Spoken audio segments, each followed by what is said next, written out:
You're listening to episode 1 of the Fearless English podcast. Welcome to the Fearless English podcast, where it's all about helping you confidently communicate with anyone without compromising who you are. Let's get started, Fearless Learner. Hello, Fearless Learner, and welcome to the very first episode of the Fearless English podcast. Thank you so much for being here. I really appreciate you taking the time to listen. So today's topic is going to be about my English learning journey. So I'm going to tell you a little bit of the things that I went through as a learner. And the reason I chose this topic is because, like you, I'm also an English learner. And I've been learning English for the past 27 years. And I haven't stopped.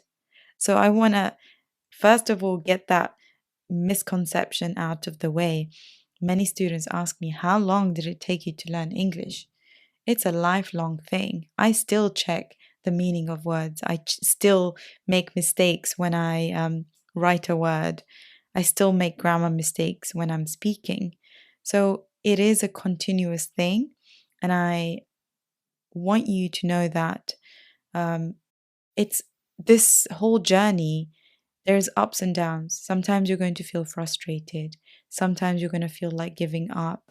Sometimes you're going to feel super excited to be able to say the correct word when you are communicating. So the reason I want to share this story with you today is because I want you to understand that, like you, I'm also an English learner, and I know how it feels like to be where you are right now. So let's get started. Let me share the story with you. So it all started in 1994 when I immigrated from Somalia, and I came to the country as an illiterate. So I had no prior education. I didn't know how to speak English. I didn't know how to write or read in any other language. And I began my journey here in the UK, in London.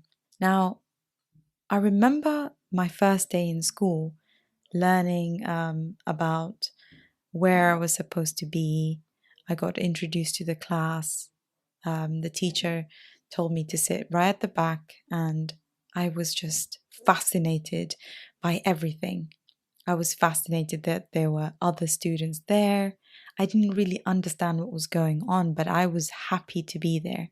I appreciated and I was grateful for the experience that I was given.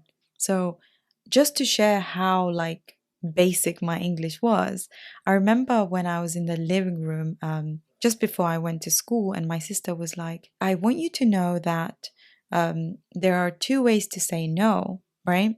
I mean, I don't remember exactly how she said it, but she said it in my language, Swahili, Barawa, which is a language similar to Swahili, but it's got a mixture of Italian and Arabic and Swahili mixed together, and that's what it's called, Barawa. Not many people speak this language. But anyway, let's get back to my sister.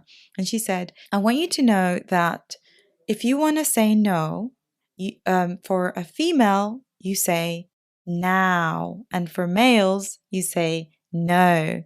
So I was super excited to learn the very first word. So when I went to school, the students asked me, do you have your PE kit? So PE kit is the clothes you wear to play sports in school. And obviously I didn't have my PE kit at the time. I didn't even know that what you needed to bring to school.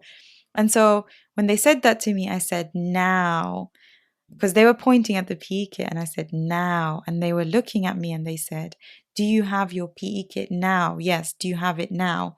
And I kept saying now. And one of the students understood that that meant no. And she said, I think she means no. So can you imagine that's where I started? I didn't know the difference between how to say no, like that everybody says no, male or female. So thanks, sis. So that was like the very beginning of my journey. And although I began with nothing, I was super curious. Teacher assigned a student and she was my partner. And I'm not sure if she was assigned or she just decided to help me. But I used to ask her everything. What is the that called? That is the bin. So I would repeat bin, bin, bin. And I would try and use the words as quickly as possible because I needed to use the language as quickly as I could. That was the only form of communication. So it was really important that I learned the language as quickly as possible. So I was a very curious child. I asked lots of questions and I learned English. I think within a year, I was able to communicate. And I remember the teacher actually gave me a certificate to say, hey, like, well done for learning English so fast. And I remember that day and I was just so happy to receive a certificate. But at the same time, like there were things that I didn't like about learning English. I didn't like the fact that I was taken out of classes. Teacher saying, Halima, please go with the teacher. It just made me feel so embarrassed. I felt like, oh my God, why do I have to come out of class to learn English?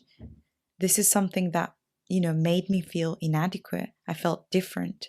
I didn't feel like I fitted in. So coming out of classes, although it was beneficial for me, it just made me feel like I was stupid. It made me feel like I was less intelligent than everybody else around me. So I didn't enjoy those parts. Then when I moved to secondary school, it got a little bit worse because there was like a differentiation between lower classes and higher classes. And I had completed tests and immediately I was put into the lowest group for everything. All the students in school found out that I was in the lowest school for all my classes. So there was a lot of bullying. Oh, you're in the lowest class for all your subjects. And I felt, I think I bullied myself the most because that was like evidence that I wasn't good enough. And so from that point on, my life shifted where all I tried to do from that day on, was to make sure that people knew I wasn't stupid. I made sure that people knew that I was smart. And that shifted everything for me. I started reading, so I would go to the library and I started reading books. And I didn't tell anyone that I was going to the library. And this helped me a lot with my development. Starting my reading journey was probably the best thing I could have done for my English speaking and reading and writing skills. And this was, the best thing I could have done, I think. And I want you to understand how important it is. If you have children, get them to read, get them to read as much as you can get them to sit down. From babies, I would say, get them to, not get them to read. Obviously, you have to read for them, but start at a very young age with your children if you want them to develop their English skills. Reading is probably one of the best things I can really think of when it comes to children and their English development. Start very young, or if you haven't started young, start as soon as you can. So that is my basic English learning journey. I didn't give you all the details, but I felt so much frustration in different times, like taking exams and I couldn't understand what the question was in the exam. It just made me feel silly, it made me feel like, why can't I understand? And if I could go back in time, which I don't have any regrets, but if I could go back in time, I would give myself more opportunity to learn English. I would start reading at a younger age. I would take classes. I would take more classes. But at the time, I remember there was no internet. So all the opportunities you guys get right now, there was none of that back in the day. So can't really change the past. But what I can do is help you make the right decisions and not make the mistakes that I made. Well, we've reached the end of the podcast and I'm over the moon you've listened until now. I hope you enjoyed listening to my English learning journey and it inspires you to fully experience the journey instead of focusing on the destination. Have a great week, fearless learner, and I'll speak to you next week. Peace.